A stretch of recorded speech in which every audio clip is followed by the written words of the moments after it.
Africa. It has 54 countries inside of the second biggest continent in the world, and I'm here to try and become its greatest recognised manager. Starting with no coaching badges and no experience, I would have to climb the mountain of African football to be able to lift several trophies, including the African Champions League. I will, however, be picking where I begin my career here in Africa, and I have decided to go to South Africa's second division with Upington City. Why?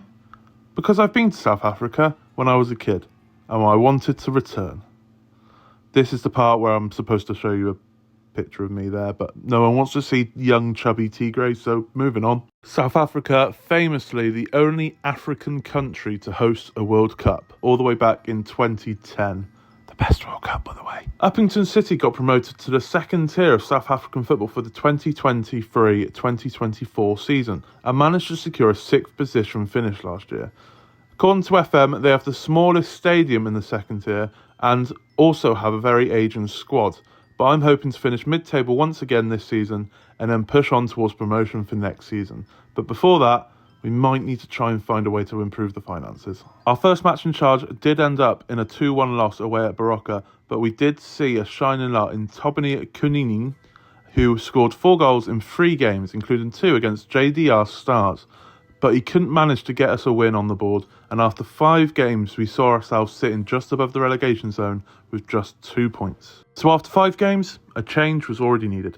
I thought a flat back 5 was the way to go forward, clearly not. But after the results that we had, I decided to sign us a new look striker and go for a more counter-attacking 4-2-4 formation, which strapped a rocket to us. 3 wins on the bounce, 4-2 against Black Leopards, after going 1-0 down, which is exactly what I was looking for with this counter-attacking formation. A 2-1 win against Orbit College with both goals coming from our new boy Sully Kuliadi. And then a 2-0 win against Hungry Lions was much needed and gave us some breathing room in the middle of the pack. But all of a sudden, the honeymoon was already over, with patchy results across the board, ending up in an absolute battering from top of the league Magesi.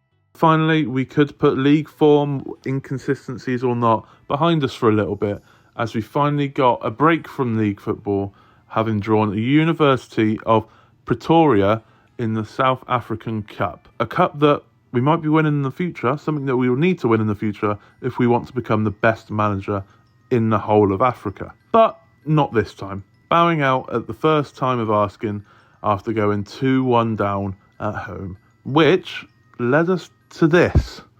Not the greatest thing to see in your first few months of management, but we asked them to give us an extra month, which they agreed to, and I was happy to. The only problem with that was that we didn't have another game for 2 months. So how is this going to work?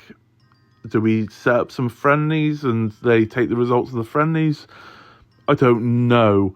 But either way, I got cracking and made a bunch of new transfers, even spending the little money that we had after agreeing to sell Ricardo and Dickey early after he agreed to join Chipper United on a pre-contract. We came back full of vigour, made some good transfers, the players had a well and truly good rest, and I had hopes and dreams of pushing forward and pushing up the South African second division. We went to Venda and we lost 3-2, and I was thinking, okay, we've come back, first game was a loss, but we did score a couple of good goals. We can push on with this, we can take the positives, and we got sacked. First half of the season in charge, and we've been sacked. Undeservedly as well, in my opinion. It wasn't like we were adrift at the bottom. We were sitting 12th, few good results, and we would have pushed forward and pushed up the league. Unbelievable stuff. But alas, our time at Upington City, although short, is over. And this is not a great way to start if we want to become the greatest manager in Africa. Challenge 1, failing miserably.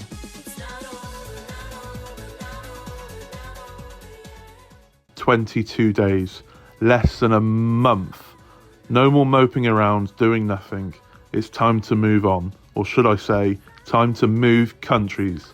Ladies and gentlemen, Club 2, Les Estres of Cameroon."